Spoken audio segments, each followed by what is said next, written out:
నమస్తే అండి. 2 సంవత్సరాల కూటమి ప్రభుత్వ పనితీరు మీద మీ అభిప్రాయం అంటే ఏం చెప్తారు? ఓకే, పర్లేదండి, సూపరు. ఈ అన్నా క్యాంటీన్ అనేది ప్రజలకు చాలా మంచి వరం అండి. మేము ఎక్కడి నుంచి వచ్చినా కూడా అన్నం ఆహారతి తీర్చడానికి ఇది ఒక మంచి ఏర్పాటు. ఓకే. ఎన్ని లక్షల కోట్లున్నా ఎంత ఉన్నా ఏం లేకుండా ఎమ్మెల్యే పూటకు పట్టిన అన్నం పెట్టింది చాలా మేలు. దీన్ని మించిన భాగ్యం ఇంకొకటి లేదు.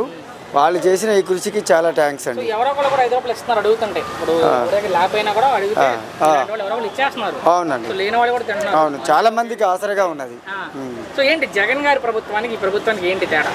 అంటే ఇది కొంచెం బీజేపీ వాళ్ళు అనుకూలంగా ఉన్నారు కాబట్టి నిధులు కానీ ఏది కానీ మంచిగా సమకూర్చడము, ఇక్కడికి నిధులు అనుకున్న పనులు చేయడము బాగా సక్సెస్ అవుతుందని ఇంకా మేము ఊహించుకుంటున్నాం. జగన్ గారు మరలా పాదయాత్ర చేస్తారంట.